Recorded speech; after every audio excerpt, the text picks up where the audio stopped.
Wishwa, it's an online platform for social champions, for change makers, everyday change makers that we see around us, who have put decades of work, of their lifetime, their earnings, into making a difference, to serve others, and to make our world into a better place.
Namaste, everyone.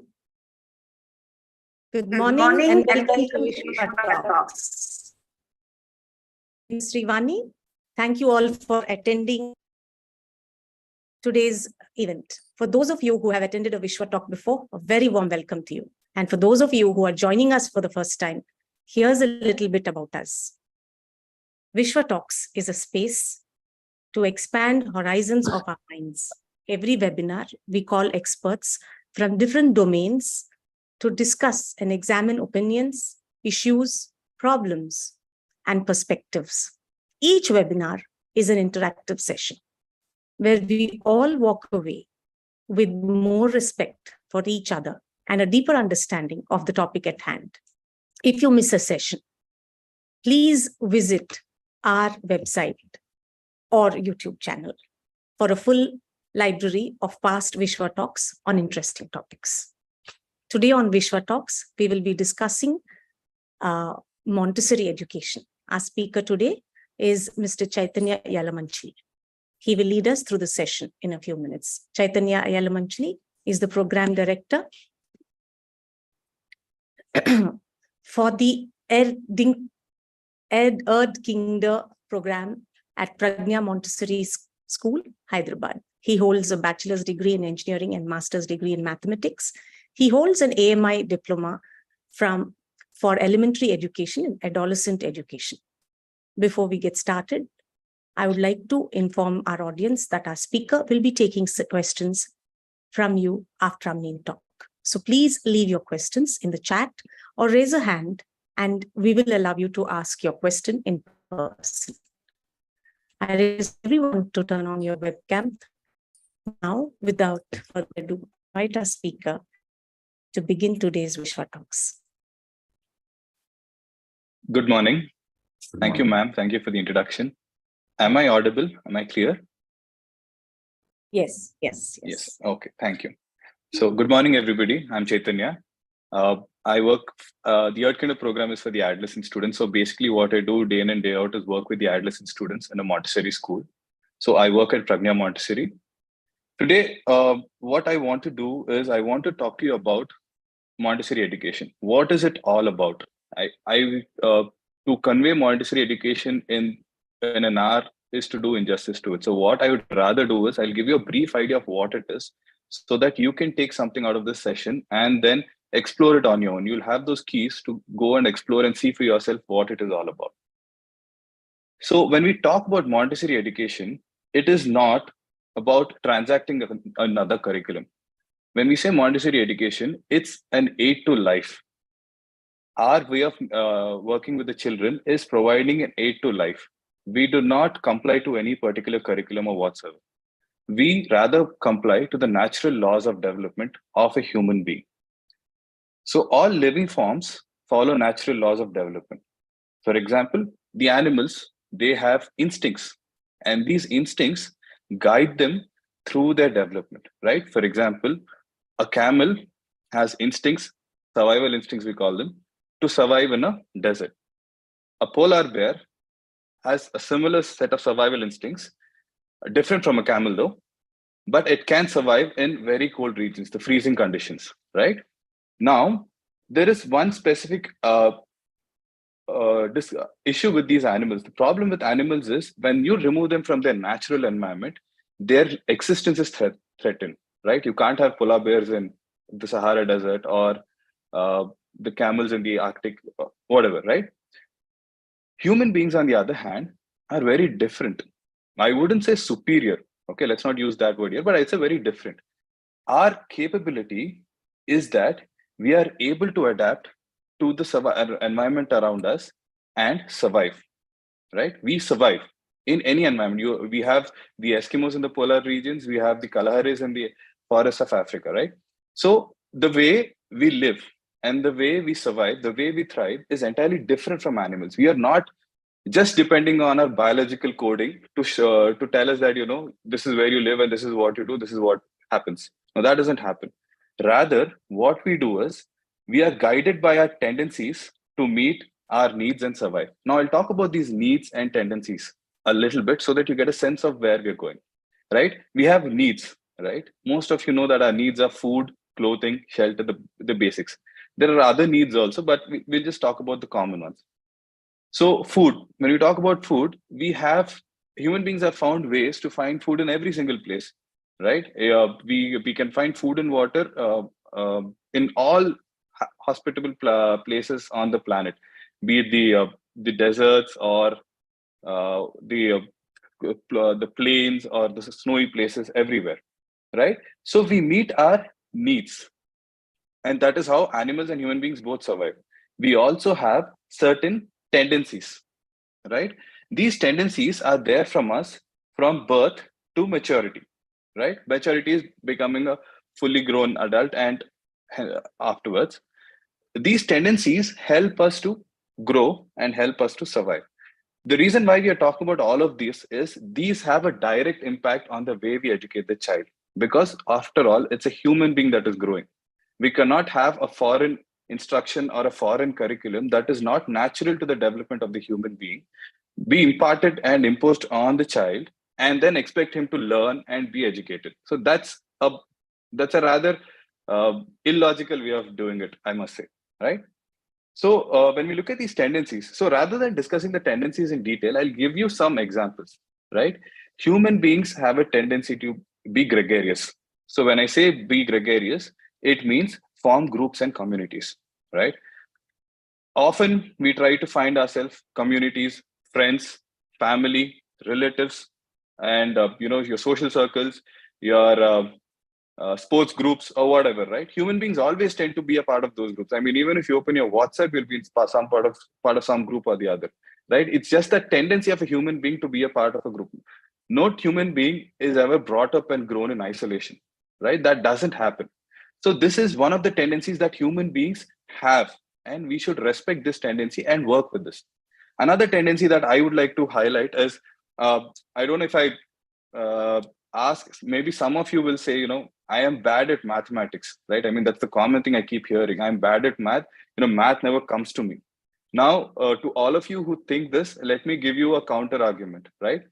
When you think about some of the greatest chefs of the country, whose names you don't know, right? Who have never been in limelight, who have also never been educated, right? They don't know what the measurements are, but they have this tendency to be precise and to be exact and cook the most perfect dish.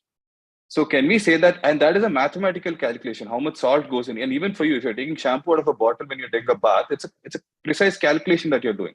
It's not a willed calculation. You're not, okay, today I'm going to take it precisely. Let me measure it. Let me do it. No, you just do it, right? So it's there in you. It's a tendency that is there in you, and you always work upon it, right? The tendency to be exact, right? So these tendencies are there. Now what happens sometimes is, the kind of instruction, the medium of learning that you have sometimes, make you feel that you're not, let's say, you hate mathematics on paper, solving certain set of problems, but that doesn't mean you don't have a mathematical mind. Everybody has a mathematical mind, and that is a human tendency. So from these examples, let's try to understand the characteristics. Okay, these tendencies that are there, they are fundamental and they are unchanging, right? They've been there throughout for human beings. They are been there with the human beings from the very beginning. It's not a concept of today, right? Even the early men lived in groups. Nobody lived in isolated situations where one person lived in a cave far away from somebody else, right? They might go for a vacation, but then they usually come back, right? They're common to all human beings, whether it is a simple or a sophisticated culture. You will see this in the Kalahari tribes. You will see this among us, right? Ours is a sophisticated culture, right? So it is not that it is only there for a specific set of humans. This is there for all human beings. And this is common whether human beings are rich or poor. Okay, there is no distinction there. And they are there with the individual since birth. These tendencies drive us to meet our needs. And when we meet our needs, we survive and we grow. So this is how the process of human development happens. Now, what is the purpose of a human child, right? The human child is born into a society, right? When the human child is born into a society, the aim of any education system, curriculum, whatever, right, should be making the child a fully functioning member of that particular society. Today, we don't have smaller societies. We have global society, right? So we want a human being to be a part of this planet or maybe a part of this universe. And he has to be a fully functioning adult when he grows up. It's not like he's 25, he's 26, he's dependent on people, and you know he's not capable of himself. That is not what we want, right? We talk about careers and so on, and that is basically we're trying to say is we're trying to make a fully capable adult, a fully functioning adult. So to understand how do we develop such a human being, right? We need to understand human development itself, right? So human development is not a linear linear progression. When we talk about human development, it's not like you go from LKG to UKG to first grade, second grade, third grade, fourth grade. So it's a linear progression. So as you go up, your academic rigor increases, your uh, exams increase, your grades become more important. All of that happens, right?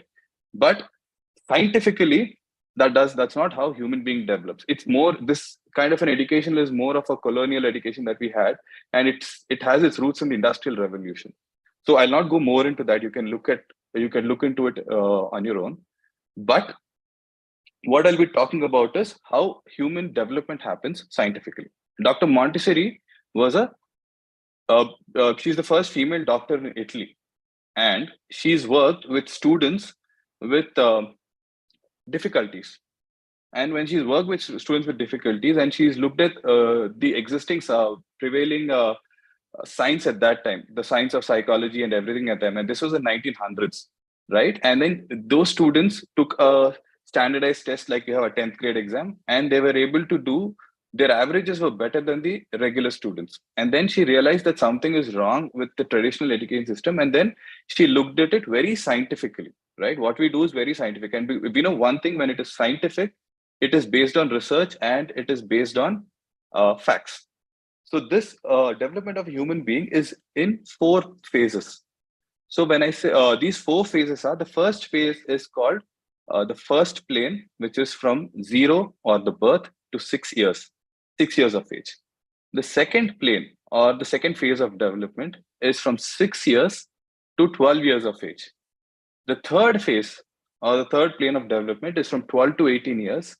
And the fourth phase or the fourth plane of development is from 18 to 24 years. So an adult, a child becomes an adult or reaches maturity around the age of 24, right?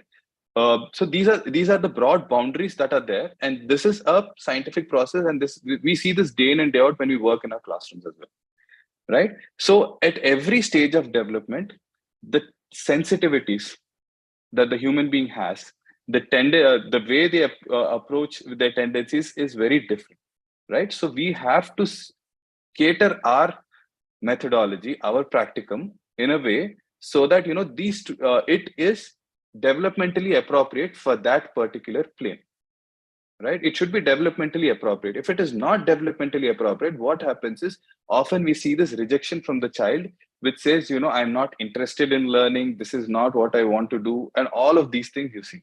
But if it is developmentally appropriate to the child, you will see that they are automatically interested, and you will find sustained concentration, all of those things in their work. So what I'll do is I'll start with the first plane.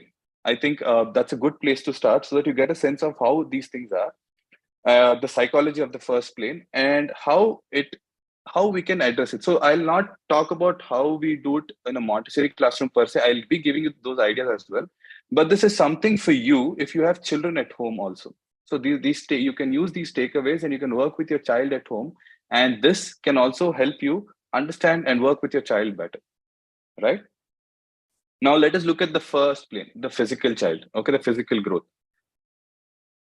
It is a period of rapid transformation, right? That first 6 years of their life, they start, at least in the first 2 years, they start from being born to crawling, sitting, standing, walking, and running, right? It's a period of lot of transformation, and they love, and what they want to do is they're developing themselves, right? This is a period where they're developing, they're moving towards a higher level of independence. Initially, they're just lying down, they cannot get up. What do? They try to get up, and they are able to get up on their own. And once they get up, they're able to get up and sit, they try to stand. That's the next level of independence, right? So they try to meet these different levels of independence, right? And they try to do it on their own. The best thing is, any human child, now nobody is trained in this, right? There is no sort of formal training that you can make a child get up and walk. It's the child's duty to do it, and every child does it sooner or later. That's the time is a different thing, but every child does it, right? We've all done it. So this is the time when they develop their coordinated movements, and they also develop their vocal cords to produce the right sounds to make the right meaning. Now, let us talk about these sounds and the meaning, which is language. Okay, all of us learn our mother tongue, right? Now let me do a small experiment with you all. So let's try this. Okay, today I'll put all of you in another country, say Germany, right? And you go to a grocery store, you buy something, you want to say thank you, right? And the word for thank you is danke, right? You say danke. So every time you want to use the word thank you, what will you do in your mind? Okay, I want to say thank you, and I know thank you is danke, so you have to use the word danke, and then it comes out as danke. So what are you doing here? You're actually reasoning it out. there is a logical process that is going on in your head, and the outcome of that reason and outcome of that logical thought is the word that comes out, the language that comes out. So any language you learn right now is learned logically through logic and reasoning, right? But think about your mother tongue, right? When you have to just say thank you, do you do all of this process in your head? Okay, now which language do you use to translate for your mother tongue, right? There is no language for you to translate, right? It just automatically comes out, right? Can you make this German your mother tongue now? Will that be possible? It's not possible. I mean, you can try hard, you can become a fluent, avid German speaker, reader, or philosopher, whatever, but still that somewhere subconsciously that logical reasoning happens, right? So this mother tongue is absorbed very differently, right? And children who are 2.5, 3, they speak very fluently with minimal grammar errors, right?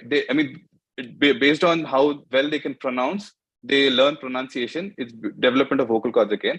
But grammatical errors, especially by the age of 3 or 4, you will see that speak their mother tongue with very minimal grammatical errors, right? And how have you taught them complex grammar, right? Complex grammar, vocabulary, and all of that when you yourself are struggling to learn at this stage, right? That child has done it very effortlessly. Now you have to understand how the child is also doing it. It's that mind of that child is very different compared to what it is ours, right? They absorb the language. They take it as it is. They do not reason it. They take a word and associate it and use it. That's how they learn the mother tongue. That's how we've learned our mother tongue. All the other languages are a layer above the mother tongue, right? It's not going to be as fluid as our mother tongue, right? So this is the stage where the mind is called an absorbent mind, right? It takes in everything as it is. I can give you another example of the absorbent mind. Think of a picture taken in a camera, right? You're standing next to a beautiful garden, right? You're there, and your picture is taken. You're smiling, you're looking good and everything, right? The picture is clicked. You forgot right next to you, there was also this trash can, and it's looking very ugly. Once the picture is taken, right? No matter what you do, the trash can is in the picture, right? You cannot change it. I mean, not forget Photoshop and everything, but the idea is whatever the image is, it is fixed. So the impression is made. So the absorbent mind also works in a similar fashion, right? The impressions are made in the mind. Whatever is there in the environment, the good and the bad, is absorbed, is taken in, and then it becomes a part of the child, right? They do not learn at this stage through logical reasoning. If you go there and you put the spoon back, you are a good boy. Extreme logic doesn't work for them, right? So they work by being in the environment, by taking impressions from the environment, right? Now, how do they take impressions? That's another thing, right? Because when they are imbibing the environment, the entire environment around them, the way we talk, the way we eat, the way we drink, the way we sleep, everything is absorbed by them, right? Our routines, what do we do when we go home? Where do we leave the footwear, right? How do we keep our home clean? All of these are absorbed by the child. They do not logically think about what is right and what is wrong at this stage, right? So they absorb everything in, and they learn it through their senses. Their senses are particularly active and strong at this stage. Uh, for those of you who had experience with very young children, they will go to the floor and pick up the tiniest of objects which are not even visible to you, right? You will not notice that those things are lying there, but they'll pick it up and then they'll probably put it in their mouth or show it to you or whatever. But that is how sensitive they are, right? They learn through their senses. The senses are very, very active at this time. So when they are gathering information, they're gathering the environment through their senses. So the best way to work with this child at this stage is work with their senses. Give them anything that they can learn through their senses. When they work with their senses, they're able to gather facts, information, knowledge about the environment around them, right? So when they gather these facts and the information, they are building their intellect, right? And they are also becoming a part of their own culture, of their own immediate environment, which is their home, right? So when they're if you have offered a toy to a small child, a child around below 6 years, right? You must have noticed that, when you give it to them, they're very excited. They see it, they feel it, they put their hands all over the place, they try to twist everything. Then they put it in their mouth, and then they try to taste it. Everything happens. And then finally, what they do is they take it and they throw it on the ground, right? If it's an expensive toy, your heart starts beating a little faster, isn't it? You'll feel, oh my God, I spent a lot of money on this. It might break. And more often than not, it does. But when you think of the child, what the child is doing, the child is not playing with the toy. I mean, we call it playing, but what he's done at that stage is he's touched it, he's smelt it, he's tasted it, he's seen it, he's seen the colors, he's felt the texture, right? To get the sounds, he also unconsciously drops it, right?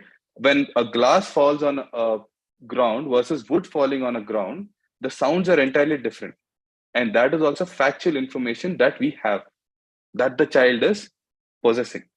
So he's doing all of these little experiments to, develop himself and to gain that functional independence of being a member of that family.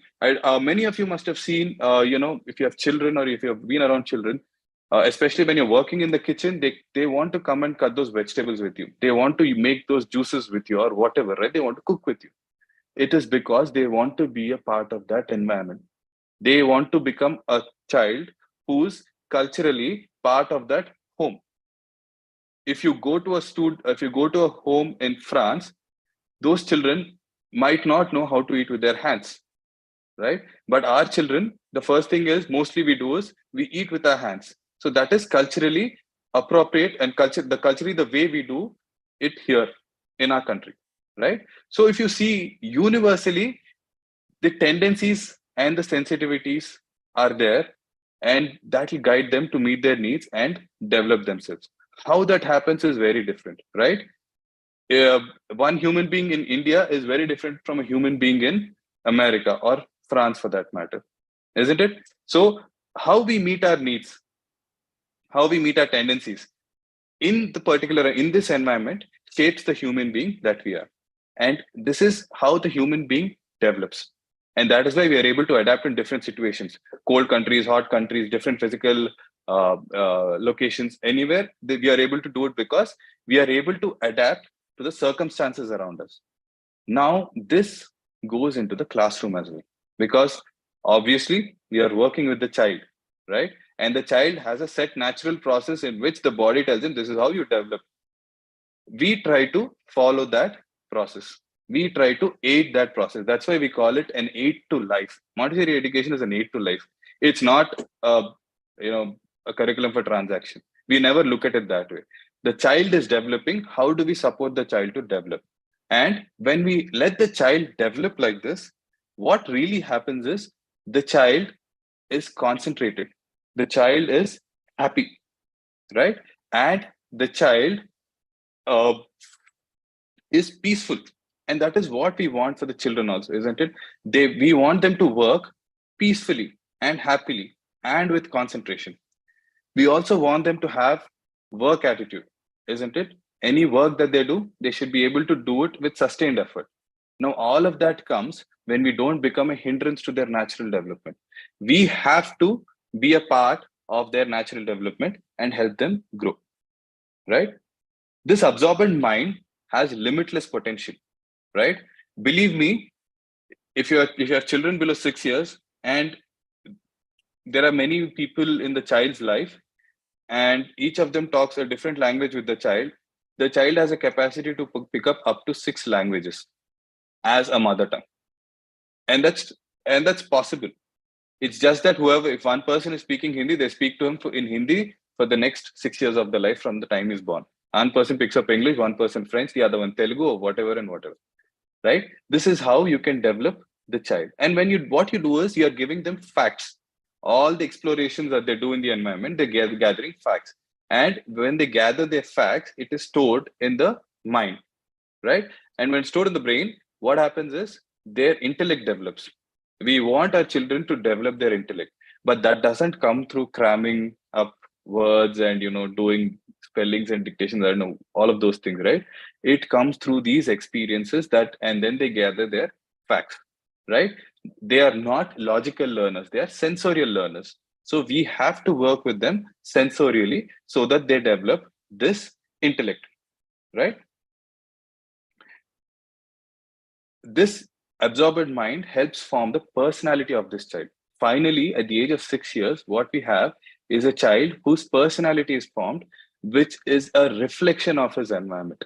Now, if a child is born in a bad environment, is brought up in a bad environment, that is reflected in the child as well, right? So it is our duty as parents, as educators, to give them the right environment, which is supportive for their development. Hindrances for their development will only cause uh, discomfort in the child, and it will hamper their development. The child will be agitated, cranky, crying. All of these usually happen when we are against their inner drive, right? More often than not, we think that they're naughty, they're mischievous, they're cranky, but it's not that. They have something that their body is driving them to do, and they want to do it, but unfortunately, the environment is not supporting it. If you come to our classroom, a Montessori primary classroom, right? Anywhere in the world, okay, it's not just my school or schools in Hyderabad, right? You will see children between 2.5 to 6 years, which is the time when they're in LKG, nursery, and UKG, right? So all of them always work together. We do not have classes and grades. So it's a mixed stage classroom, and each one is working with whatever they want. The adult is there to help them learn, give them presentations. We have material to work with the senses and all the other things. So they work with the material, and the children are working independently. Not everybody at the same time is working with mathematics, or everybody at the same time working with language. It doesn't happen like that. There are no periods. There are no washroom breaks. I mean, why is the bell telling you to go to the washroom, right? That's not how our body works. We have to know when to control and when to go. And that starts very, very early. Okay. So we don't have periods, we don't have intervals and all of that. It's just a work cycle where the children can come and work and grow. If they're interested, they can work with the same thing for an hour or a couple of hours, right? They have these urges that they want to fulfill, developmental urges. And once they fulfill, they automatically move forward, right? It's the same thing for us. I mean, in an analogy, if I tell you, we talk about, what do you call, so a person who's graduated, what's the first thing that they want to do? They want to go find a job, right? We find a job, and then we go find a place, and then we start working, and maybe a couple of years later, we move on to a better job, maybe settle down, start a family, right? All of these things go in our head, right? This is like a linear progression of goals that we have, and we do this. I mean, we put an effort to achieve this financially, but these thoughts, we don't put an effort. Okay, I have to think like this. No, it just comes. Whatever comes, we do it. And usually people follow this linear progression, right? And when everything is happening according to their plan, they're happy and they're satisfied. They're growing in life. They're always, content. But imagine if you're not graduated and failed one subject, right? What is your position then? You will not be able to do all of these things that you want to do, right? Your immediate thought will be stuck at finishing that backlog or whatever we call it, right? So that is how it is happening for the children at their level. We do not want them to get stuck developmentally. If that happens, then we are causing problems for the child, and then those developmental issues are going to be there throughout the life. Now, this is a very important and sensitive period for the child, the 0 to 6 years, and care should be given to make sure that the environment around them is developmentally appropriate, right? So I have 5 more minutes, right? Is it possible to make it 10? Please take your time, Sure, please please extend. take your time. What is more important is our audience understands, especially young parents, they need to understand the importance of Montessori in this current environment. So please take your time. Sure. Thank you.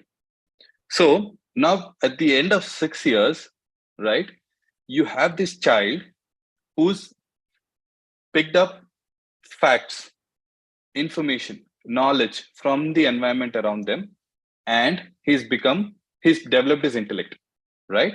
That's the first plane child. He has also become independent socially in the family setting or in that limited setting of a classroom and a family, right?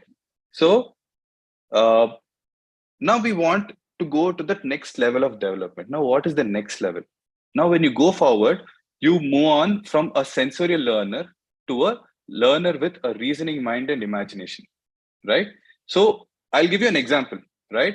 Think of a red Honda City, right? I don't think there's anybody who cannot think about a red Honda City. Everybody can make a picture there. When I say red, you put the color to the car. When I say Honda City, you think of a sedan and not an SUV. You put four wheels, you put a steering, you put two seats in the front and a big seat at the back. You put a sizable dicky at the end. All of that you're able to do. Now, my question to you is, am I putting it in front of you to see it? No, right? That's not happening. You are using your reasoning mind and imagination to build that fact. But there are certain facts that are already there in you, like the color red, the word car. What does it mean? It's a fact. The word sedan. What does it mean? What is Honda City? What's a steering? What's a wheel? What's a tire? Everything is there. You're putting the facts together and building logic. This is the work of the second plane from 6 to 12 years. Okay. This is the work of the second plane. Scientifically, the child in the second plane is at the peak of their intellectual potential. Intellectual potential is at its highest in between 6 to 12 years. Any complex academic work that they can do, which is appropriate to them, can be done at that stage, not in 10th and 12th. Probably if there was an IT entrance exam in 6 to 12 years of age for their age level, they'll probably do it less stressed out than compared to what they're doing in 12 to 18, because 12 to 18 is the least. That's another story, right? That is not the time when they're supposed to be stressing about academics because of the bodily changes and everything, right? So this is the time when they have their peak intellectual capacity. They have the capacity to reason, and they're building the capacity to imagine. They're building both of them, and this work directly falls back on the work on the first plane. If they have enough impressions, enough facts, enough knowledge, their logic development happens better, right? Their reasoning happens better. Their imagination is better. So the development that they do in the first plane acts as a foundation for the development in the second plane. Now this child is a explorer, okay? Intellectual explorer, we call them. They love to explore everything. Dr. Montessori in one of her textbooks writes, by the end of this 6 to 12 years, the second plane, the child is ahead of their academic curriculum by 2 years. So 12th means 6th grade, right? 12 years is 6th grade. So they should be able to do 8th grade work is what she says. And she's not wrong, because we see that day in and day out, right? One thing that all of you should know is Montessori education is not restricted to the kids. Montessori education is there for life. There's a lot of work going on which old age people who are suffering from dementia, and Montessori work is helping them gather back some of their faculties and all of that, right? It is not permitted only to the kindergarten students. It's there for life, and we work at every stage differently, right? So this child is learning, is not learning, let's say, is exploring intellectually. Now, what is the limit for his exploration? We need to think about that also. What are the limits for his exploration? If you say the textbook, then you're again developmentally hampering him, because this child is not designed to be restricted by a textbook and a curriculum. He just can explore. He can build that a mental castle of all those facts interrelated through logic, and then develop his intellect. So what we can give him is the universe and everything that is there in it, right? We provide him the universe in a structured way. How has the universe come about and what is it today? So, and they learn the universe. And through this, they move on to a next level of adaptation, from being a child in the home to becoming a child in the universe, right? They become a child in the universe. They have explored the universe. Then they go into the third plane, 12 to 18 years. the teenage phase. Again, just like first plane, there's a lot of physical Please changes in go in detail if you need to. Don't have to skip. You don't have to skip. no, I can go in detail, but the thing is, each detail is actually an hour-long session. So I don't want to. May not be an hour long, but maybe 15 years, because you covered very well 0 to 6. If you can cover similarly 6 to 12 and 12 6 to to 18. 12. Okay, sure, ma'am. I'll do it. Yeah, no problem. Yeah. So this children are also logical explorers. I've told you, right? So we give them the universe in a very structured way. We talk to them about the origins of the universe, right? How the universe has come about, to the creation of the planets, to creation of Earth, to the coming of life on Earth, and then to coming of human beings on Earth. And then what have the human beings done? There are two most important inventions, which is language and number, right? We are able to communicate. Language means not the written script, okay? The communication. It then later became written, right? Communication and the ability to count. This is the progression of the history of the universe. And then what happens is, when they progress like this, they understand how subjects come about, right? Development of the universe is astronomy. Development of Earth, geography, right? Development of life on Earth, biology. Development of human beings on Earth, human history, right? Inventions of human being, language and mathematics. Subject areas come from the study of the universe. It's not that the subject areas are there specifically in one period at a time where they do a little bit of English, a little bit of social. No, it doesn't work like that. They learn about their culture. Their culture is the universe that they're born, right? And then they, through these explorations, they gather new information, either through facts or through the logical development that they have. Now we can give them information that is not readily available to the senses, and they will be able to take it, right?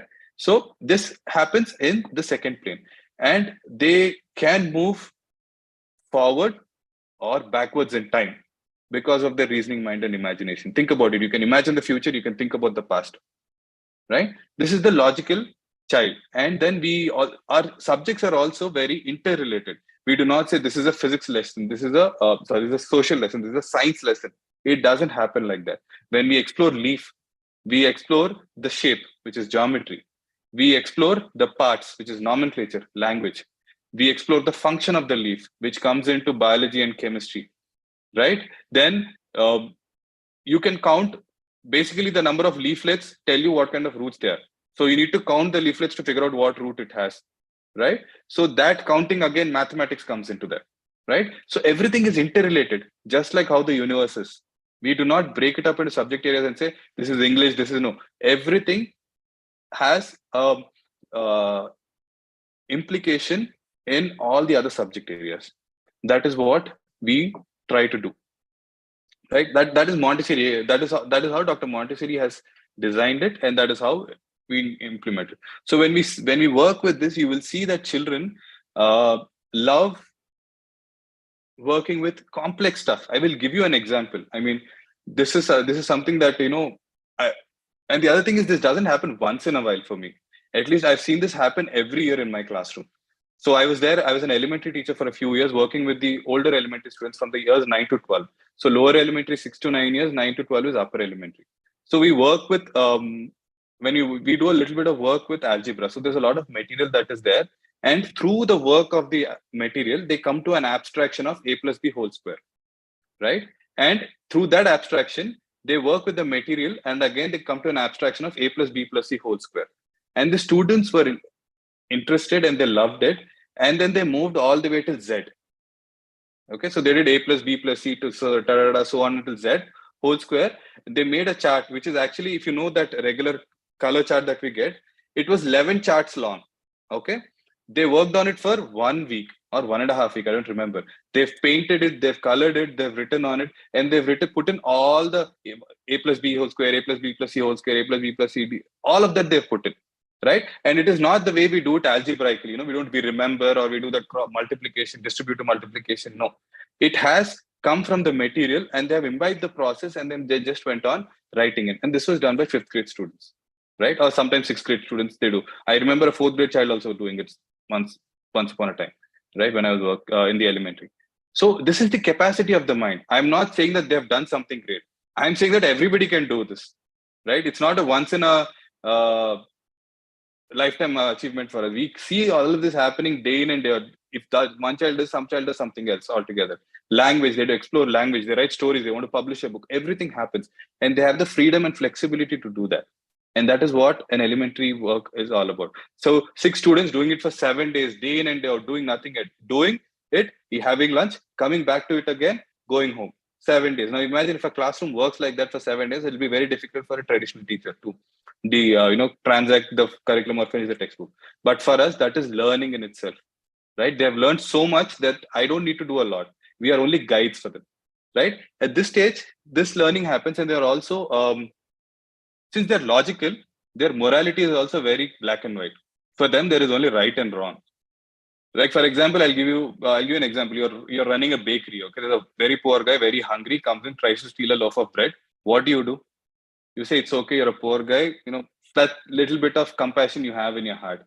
These children have absolutely no compassion in this regard. They will say a wrong is a wrong, a right is a right.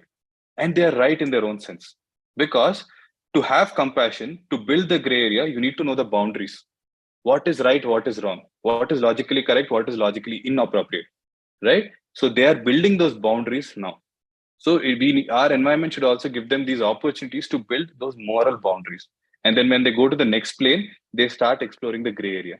That usually happens. We have these students, when they something troubles them or somebody has done something to them, they will complain, and then they will go. They are not worried whether they are taking an action or not. They are only worried whether we are acknowledging what is right and what is wrong.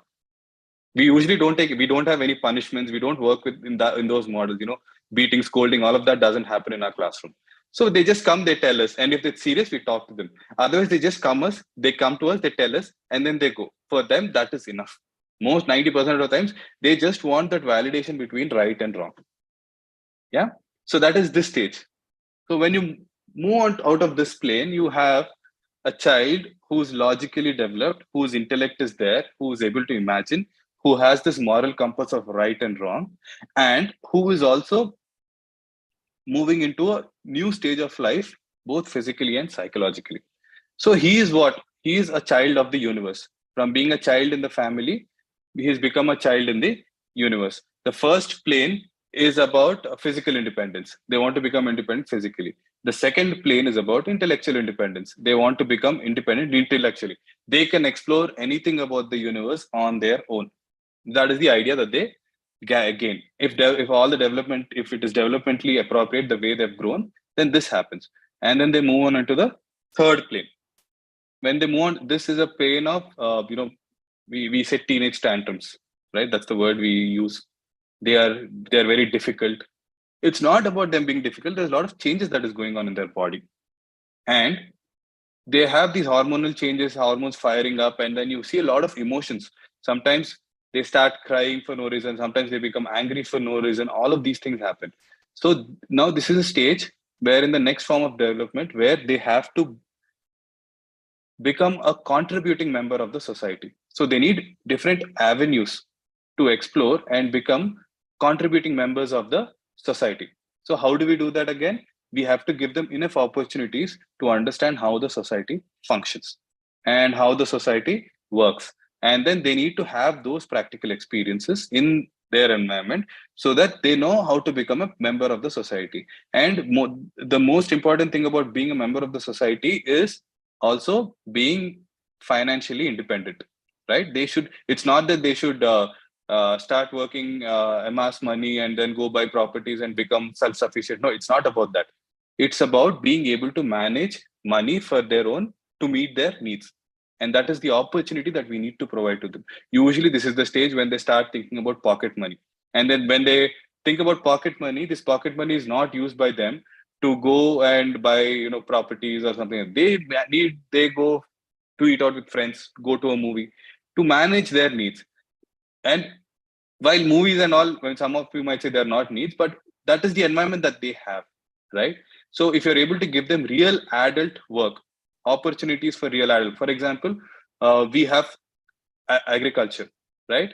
We do cultivation for the children. Okay, just a second. I have a power cut here. Am I audible? Yes. So, okay. So my internet is good then. Okay. So they we do cultivation. We grow mushrooms, and this we have a catering unit. We do all kinds of things where all of them are run by the students, and they manage the finances. They manage their customers, and everything is done by them, and they are responsible for the accounts as well. So if they're making money, it is the community's money. If they're making a loss, it's the community's loss. Anything that has to be done in the community is done by the adolescents. We are there as guides, and we work with them. We are not there to teach them. So we work with them, and we give them those opportunities to become a contributing member of the society by giving them real adult work. And now when you think about working with cultivation, when you start working with crops, and we also do hydroponics in our school. So to learn those technologies, you need a certain amount of physics, chemistry, biology, mathematics, all of these things. So through the work that they do, the learning happens, and they learn through the work. This is not the stage where we focus on academic work. If you focus on academic work, the mind is not ready to take up that kind of academic rigor. Like the elementary child did it very easily.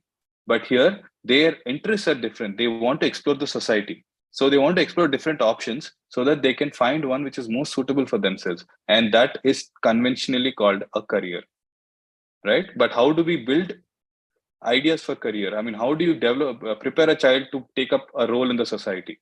It is through giving them a lot of opportunities of how the society functions. Only then they can understand how they can be a contributing member of the society.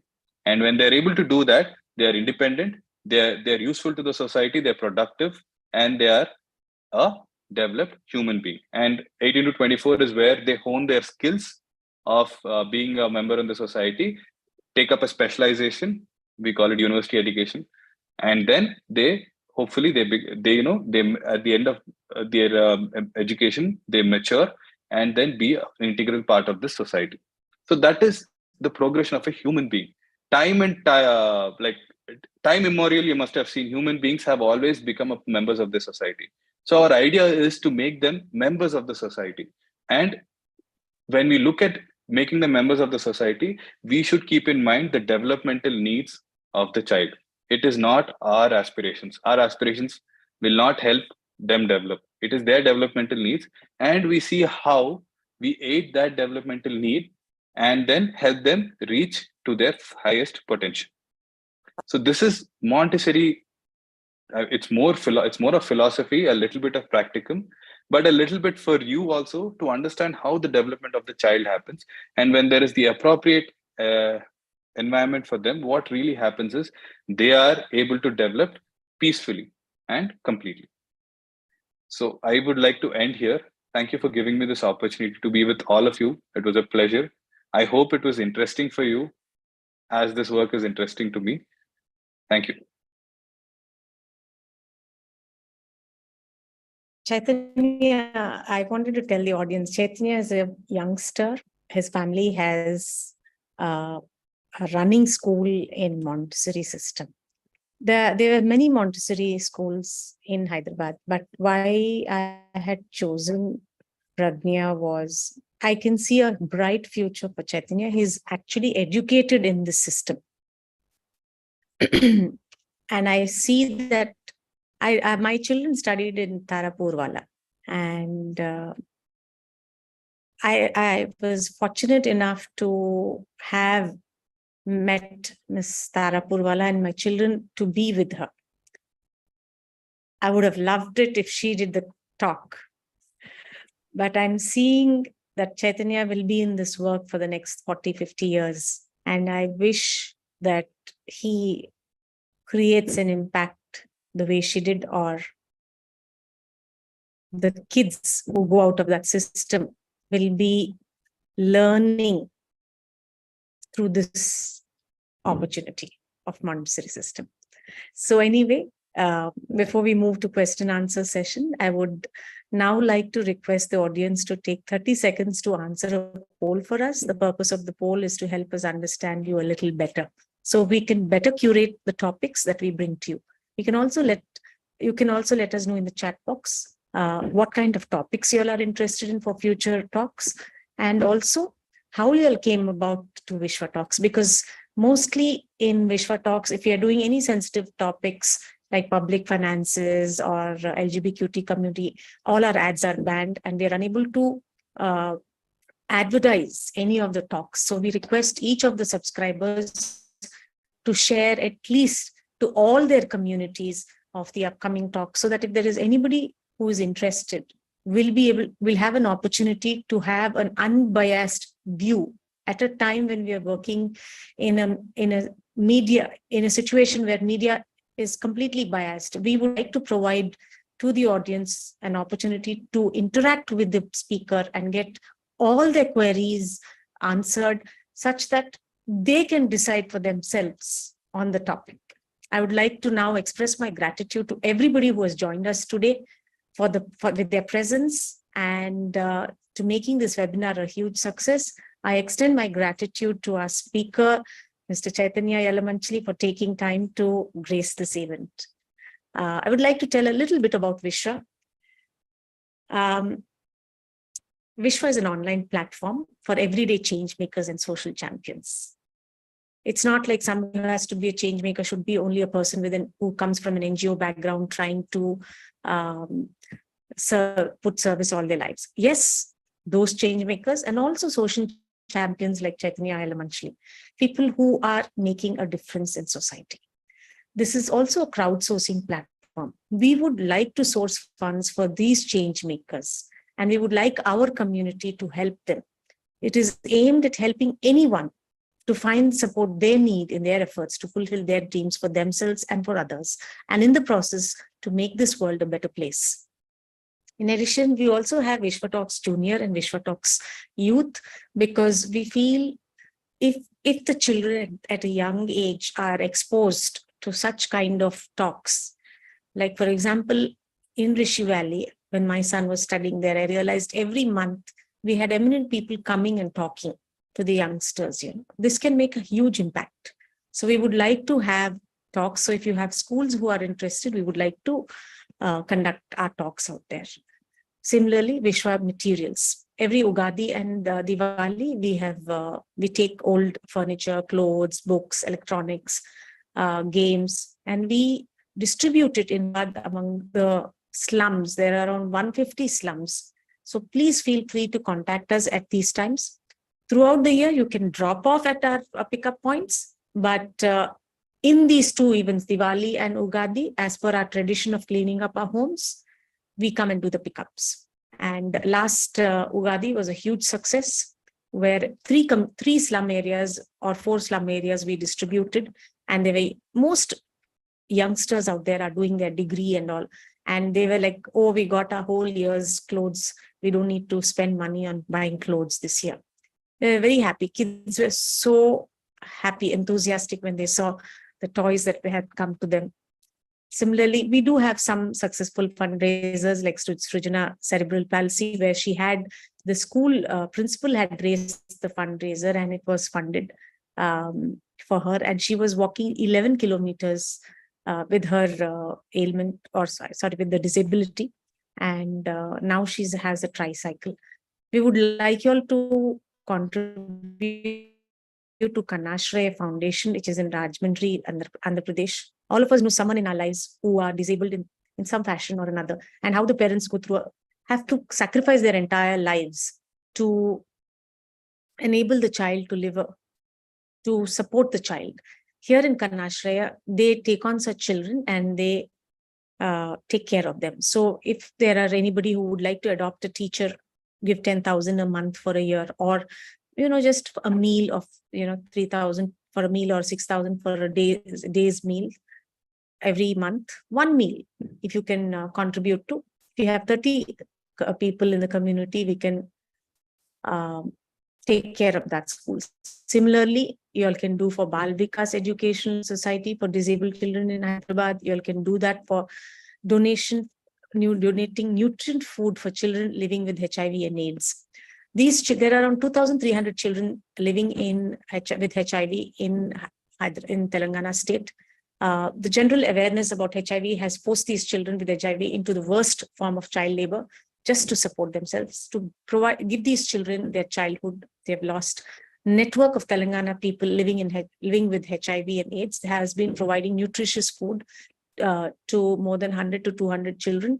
All you need to do is give a packet of 1,800 rupees, and the child gets the month's requirement of rice and the oil and the basic groceries that they require. So please feel free to donate 1,800 rupees. And if you know people in your community who can do that, every month, if we have 100 people who are ready to do it, we can ensure at least 100 children have food for an entire month.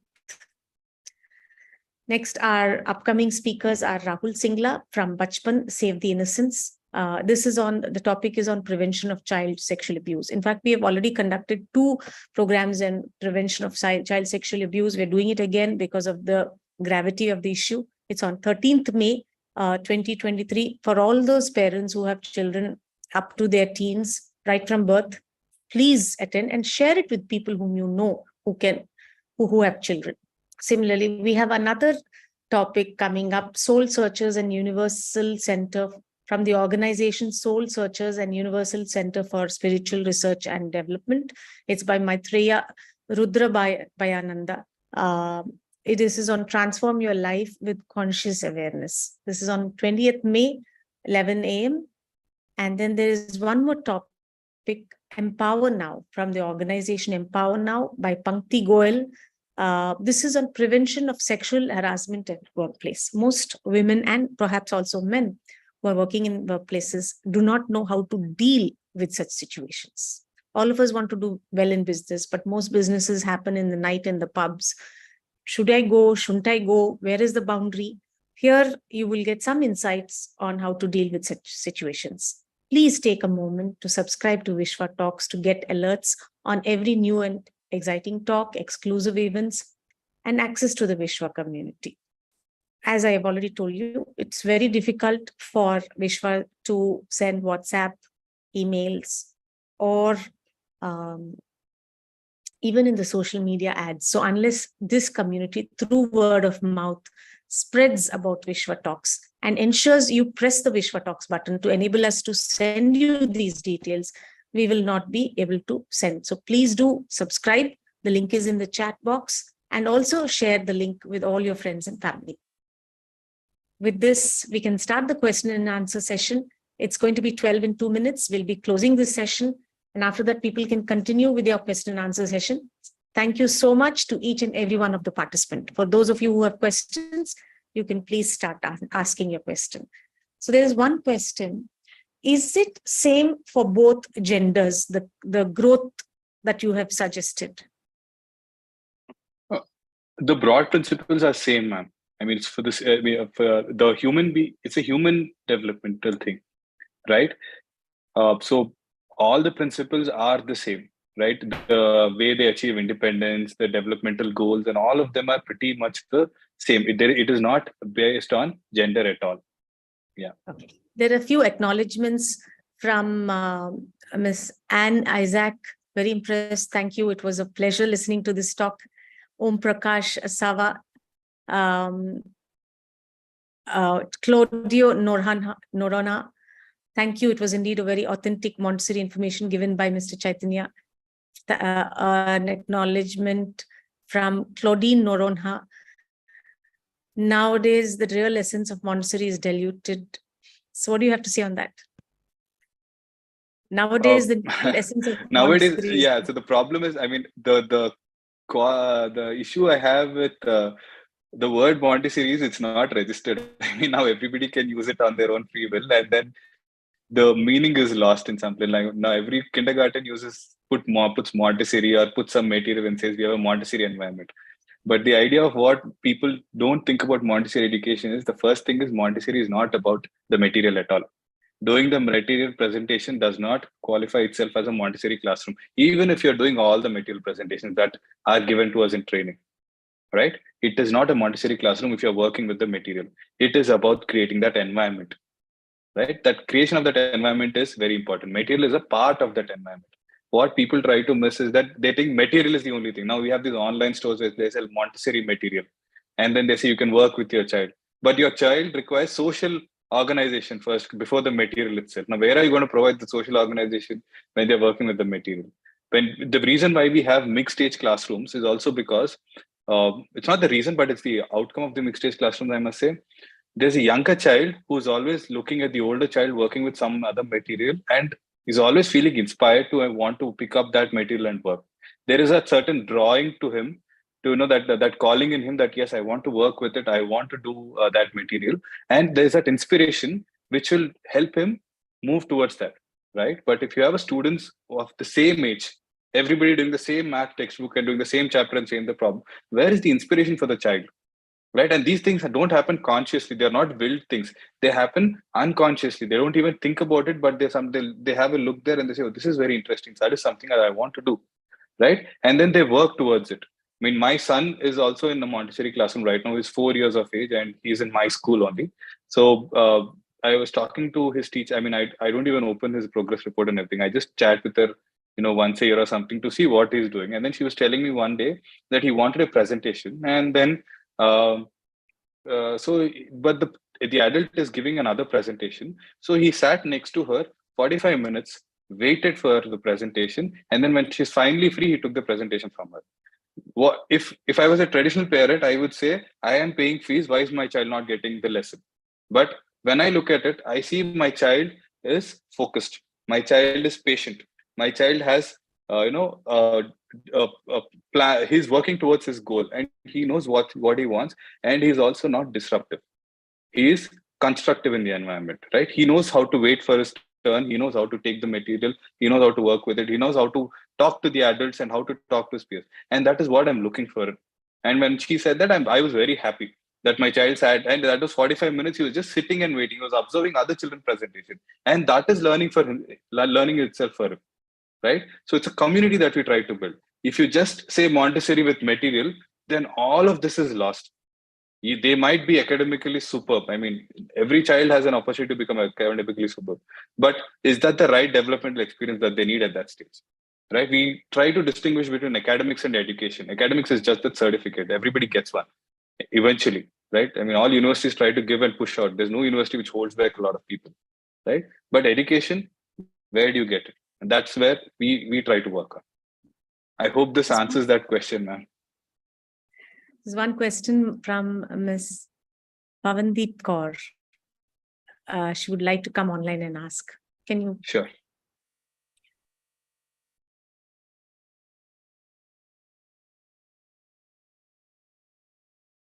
Can you come on to video, ma'am? Pavandeep Kaur? Okay, until then, from Manju Rao, absolutely enlightened at the end of this talk. Your clarity of thought and the passion you have got for this is inspiring. To Chaithanya sir. Then there is one more from Ms. Leela Garapati. Thank you, Chaithanya Garu, for sharing valuable information. There are many more acknowledgements from Thank you. Thank you for all the lovely feedback. Pavandeep Kaur isn't able to join, but posted the question in the chat. I'll go to that. We would like to know more about dealing with teenage and issues that linger even in adulthood, like addiction, etc. Okay. So the way I go about is this. Again, at the outset, I'll tell you the right way to do it is often the hardest way to do it. Yeah. So when you look at the psychology of these children, they are exploring society, right? Trying to find, and they need to be given those opportunities to explore. What really happens to them is they are usually confined in close quarters, and they're made to work with curriculum, and the adults are not very understanding of their situation. What we say is that we should give them more respect than they deserve. Like, you'll have adolescents, I mean, sometimes they'll be blurting out something without even realizing why they're saying it, right? And then in a spur of the moment or something, all of these things happen.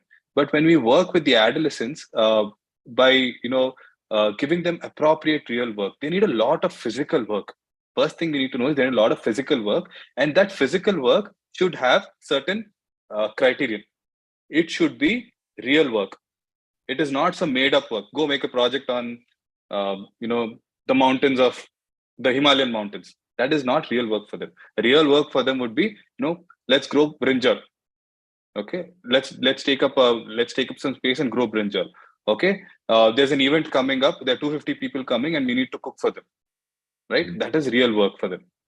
It should be practical, right? That work should be achievable by them. And the other thing is, this real work and practical work, also it should also be adult work. It should not be something that is designed for the children. Usually we have these entrepreneur clubs in school. You're setting up a bakery. What do you need? Nobody knows what we need when you're setting up a bakery. And once you start setting up, you'll know what you need, right? Rather you set up a bakery, right? So you need real work, practical work, and adult work, which has implications in the society. That means it is useful to the immediate society. You're cooking for 250 people. Make sure that 250 people are coming and eating. Only then you cook. It is not a cooking competition or something where you just make 250 and you know what to do with it, right? The 250 people coming in, you cook for them. So you need to find them these practical avenues. So when they're working, what is when they do a lot of practical work, their energies are drained. When their energies are drained, their distractions are reduced. The other thing is the adults which are around them. And that is very important. Adults need to be able to understand the adolescents. This is the time when they develop certain liking to the opposite gender, right? But with my students, we are very open about it. In fact, we have different ways where we communicate with them, and more often than not, my students come and tell me, I have a crush on this girl, or I have a crush on this boy, and then we talk about it. And then this one girl who came and told me, I have this crush with this boy from my place. I said, yes, it's a feeling. It's natural to have this feeling, but what do you want to do? Do you think you can act upon it right now? And all of those things we talk.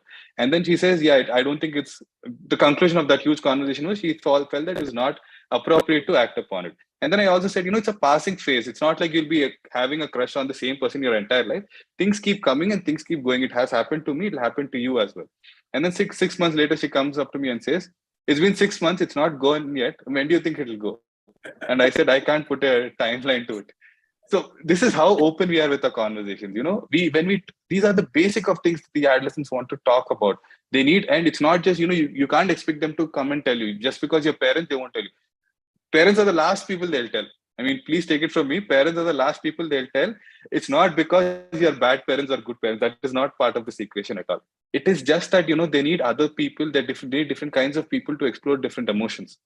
That is where we come in. We teachers come in, and we have a different relation. I have a very professional relationship with my students, right? I mean, it is, you might think I'm a bad person when I say I don't love my students. Yes, I don't love my students. I mean, I have a very formal professional relationship with them, and I care for them. If I start loving them like their parents do, then I will lose my objectivity, right? So we are very objective with our students. And then in this process, what happens is they know the difference between right and wrong. More often than not, I mean, I've been working with these adolescents for about 7 years now. I never had an accident of children getting into drugs, children smoking, children with alcohol issues. None of these. Anything that they think about, I mean, there are children who think about, they come and tell me, when the adults can do it, why can't we? It's a valid question. If my dad is drinking, why can't I? Right? And you need to be able to answer to that as well. And that is where we talk to them and tell them about, why there are some laws and everything that are in place. And then we talk to them about what is developmentally appropriate and all of that. And usually when you form a bond with them, they listen to you. And it's very difficult to form that bond. It's very easy to break that bond. We should also remember that. So we do that. So we are a community. We empower them. In our adolescent program, we have something called as a community meeting. So this happens every Saturday in the morning. We sit down and then we discuss what has happened last week. We talk about what are the problems, what went well, what do you want to do next week. We do not tell them next week, March, we're going to do this.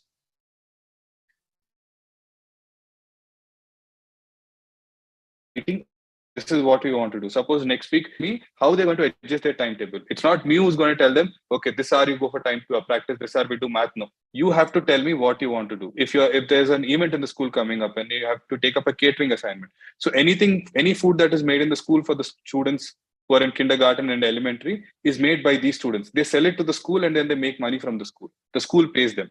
And they do a lot of things for the parents as well. So they have to plan the ingredients. They have to go get the ingredients. They have to make time to make it. Everything is their own prerogative.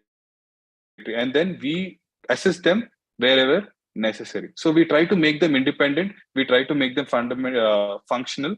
And then we also give them a lot of practical work so that their energies are drained, they calm down, and they don't have many of these distractions.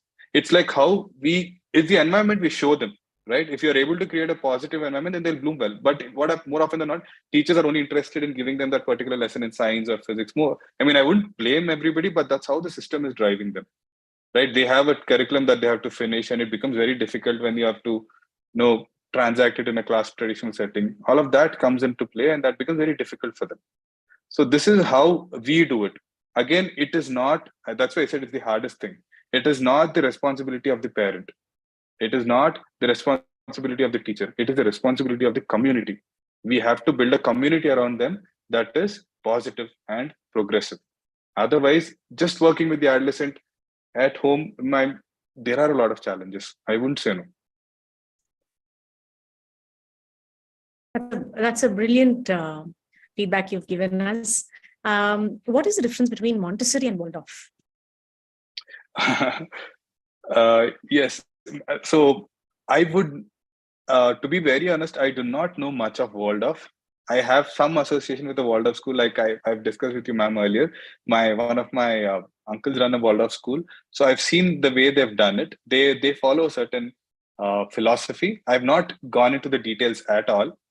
So I mean, I should make time to do that, but I didn't go through it. Unfortunately, I'm sorry, I'm not able to comment on that because I don't know what world of education exactly is about. Right. I know a few things. They focus on movements. They focus on a lot of language and storytelling. That is something that I know, but I do not know the philosophy that drives their practices. Are teachers in Montessori education trained? Yes. They have what is the training program that's given to teachers? So Dr. Montessori has set up, this is something that I really appreciate I'm appreciative about Dr. Montessori's work, is that there is a legacy. So what she's done is she set up an organization where there's a set procedure on how to train teachers. And this is called AMI, and Association Montessori International, which is set up in Amsterdam as its headquarters. And they have trainers all over the world who train teachers, and these teachers will get a diploma. Like I have one in the elementary education and the adolescent education. There is one in primary education and one at the infant level as well, which is birth to 3 years. So these diplomas are given out by that particular organization, and our teachers go through that training, have that diploma, and then they come and work in a Montessori classroom. So what we do in the training is we are given all the psychology, the practicum, and all of that. It's a year-long process. It's a 1 year's course. Right now we have the 3 to 6 year training and the 6 to 12 year in Hyderabad. That's going on currently. 3 to 6 is in GD Metla, and 6 to 12 is in Moinabad. If anybody is interested, you can look it up, or you can also reach out to me. I can help you with that. So these trainings are very important for our teachers to be able to work in our classrooms. Otherwise, they will not be able to understand the child as Dr. Montessori sees it, or rather years of science and years of his has told us. So this is there. This program is there. It's a very strong program. In fact, I mean, the program is so strong that, if you want to become a teacher trainer, it's a 10-year process. I mean, I don't know any other profession which takes you 10 years to get one training degree.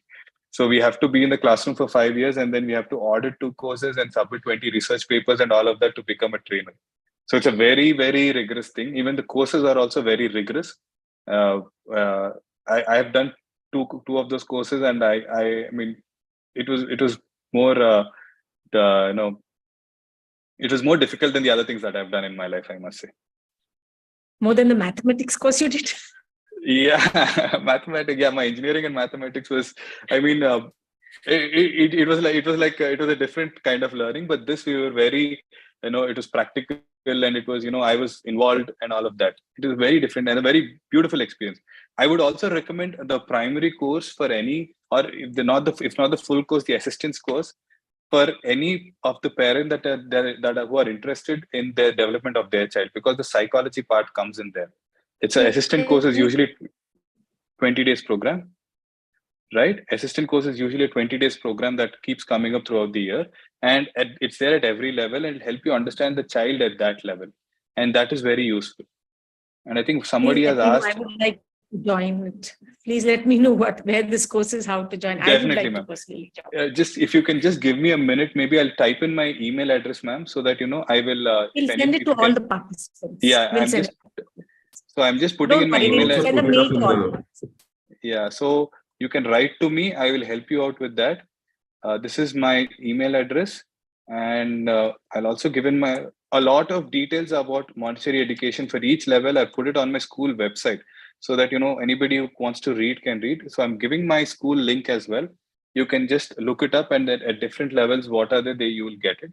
And then you can definitely stay in touch. Write to me. I will help you out with whatever you can. If you're in a different city, I can help you if there are any courses going on. Usually we have Bombay, Chennai, Hyderabad, Bangalore, and I think Delhi also. There are courses that are going on. So if not the full training, I mean, full training is the absolute best. At least try the assistance course for 20 days so that you understand the child you're dealing with, and it'll be more peaceful for you working with the children rather than struggling to always worried about what's happening, why is he not listening to me. All of those, half of those questions will be answered there. Does Waldorf education have training for teachers? They, as far as I know, they do have, but I don't know if they do it here in Hyderabad. I don't know if they are doing it by an organized. So what I know is usually it's the trained teachers who pass on their experience, and that happens. I think there's an organization also which formalizes it, but as far as I know, because I've been to a couple of Waldorf trainings where the teachers have done it for us. So just to see, they have something called eurythmy where movement and sound come into play, and then they work together. So I was in one of those sessions where one of the teachers has done it, and it was a very new experience for us and for me, and I've seen it. But they have some kind of trainings and all of that going on. But I don't know how the structure is and how it is formalized. You have said that you've trained yourself in the Erdkinder program. Could you explain more about it? So the Erdkinder program is the adolescent program, which is for the third plane of development, which is for children between 12 and 18 years of age. How do you work, how do you work in your school with those students? So that course primarily deals with that. And it usually and to put it out, what Dr. Montessori actually recommends is those students at that stage should stay far away from the family in a rural setting, in a residential setting. That is what she thinks is the most ideal situation. So so how do we set up that, and what goes into that what are the elements that go into it?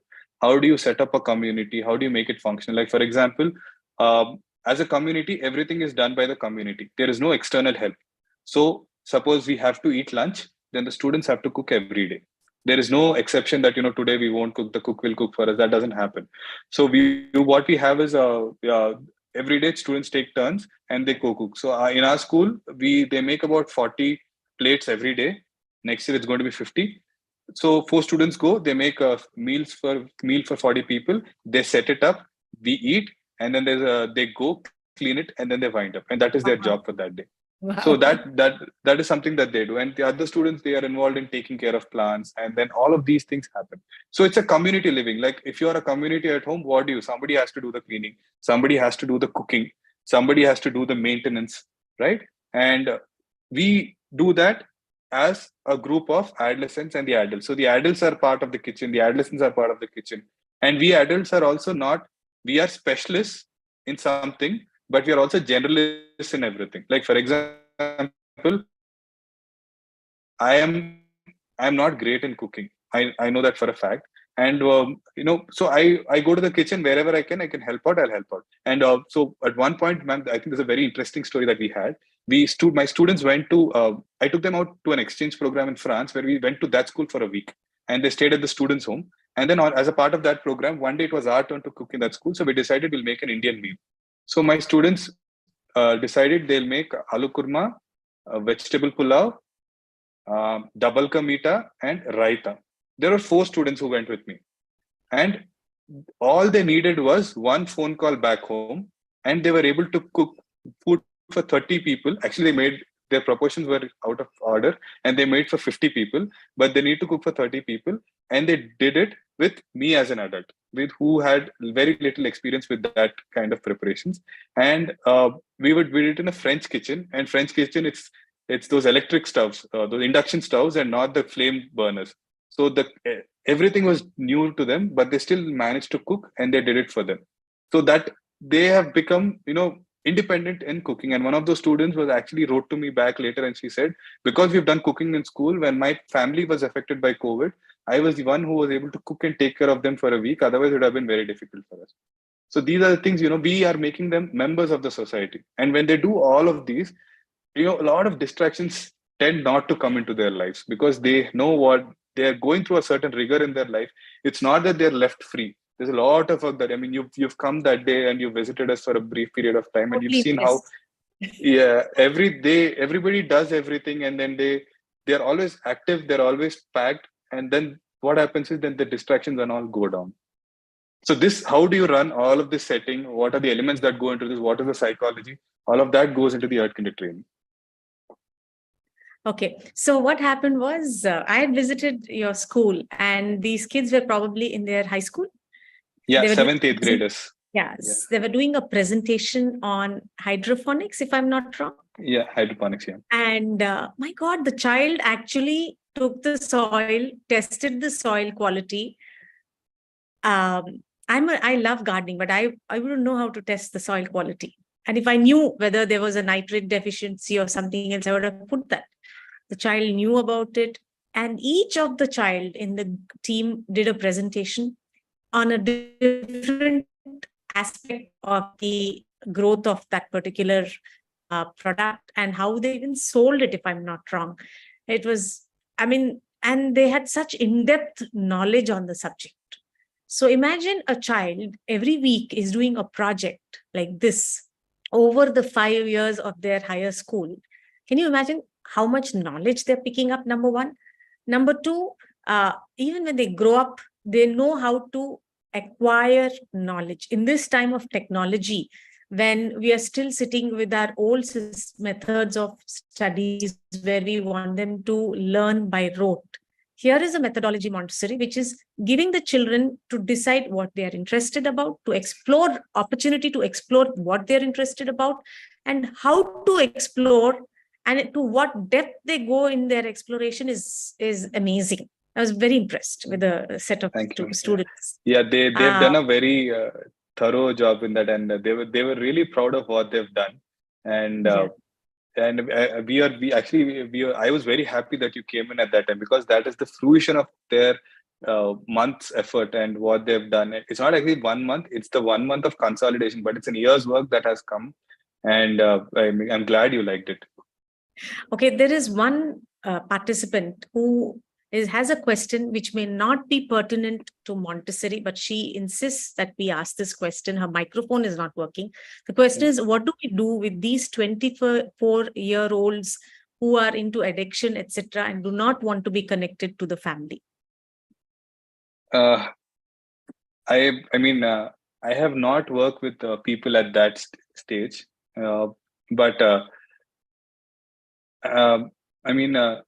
I have no idea. Also, I cannot. That's exactly recommend what I told, but yeah, she wanted to ask, and I wanted that's to. That's not what I worked on.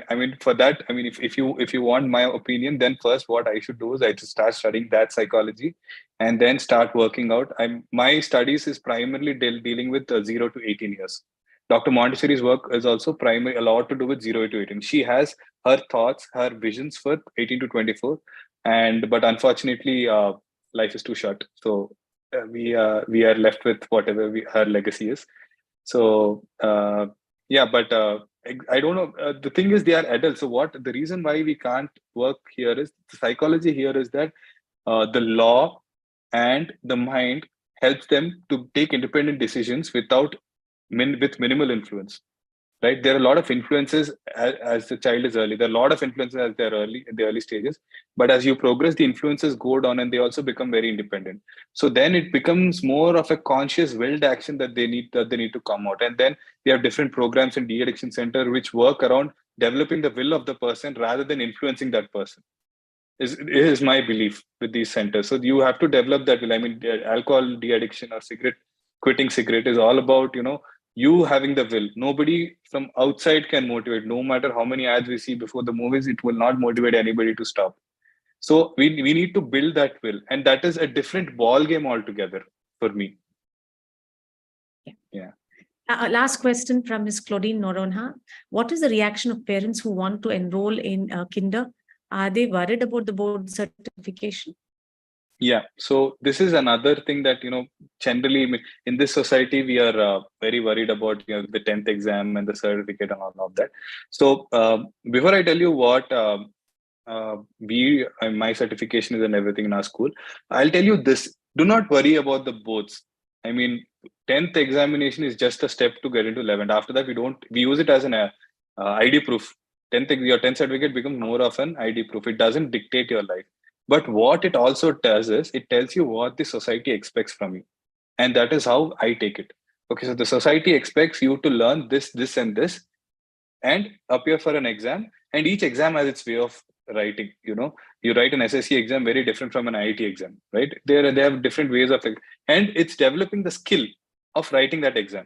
If you go with the skill of writing an IIT exam to an MCET exam, you will definitely fail because you need a different kind of a skill there. So you need two things. You need knowledge and skill. Knowledge, definitely they will pick up. Skill is something that can be trained.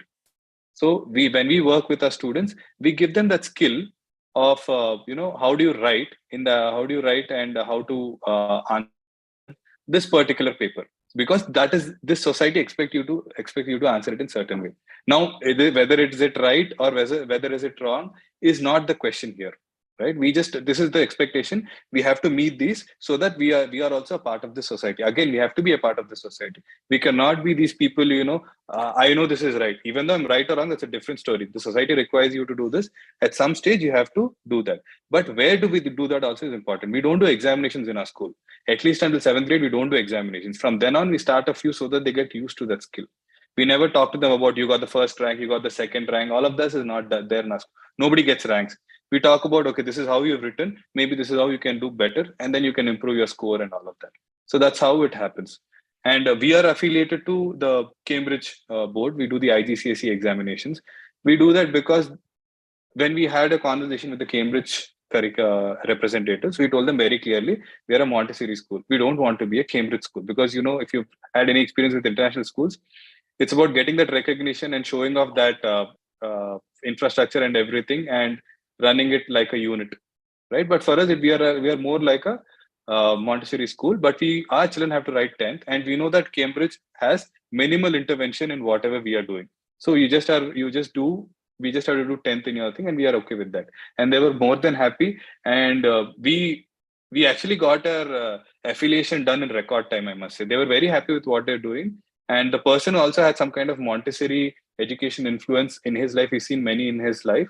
And then he has assisted us. He supported us. We are not a huge school. We are a very small school. But if you see Cambridge school, they are this spawning in many acres and all of that, right? But we are not that. But we are still a Cambridge school, and they have voluntarily recognized us, and we write their examinations now. So that process has become easier for us. Yeah. Okay, thank you so much, Mr. Chaithanya, and thank you to each of the participants for being making this webinar such a huge success. Thank you so much. Thank you, ma'am. Thank you for having me. Thank you, everybody. I mean, it's been long. Thank you for listening to me for such a long time. Thank you, sir. Thank you so much for your time. I'd like to request everyone who's joined in late to please check out the session on YouTube in the live recording section. Please do follow us on Instagram, YouTube, Facebook, LinkedIn as well. Thank you so much.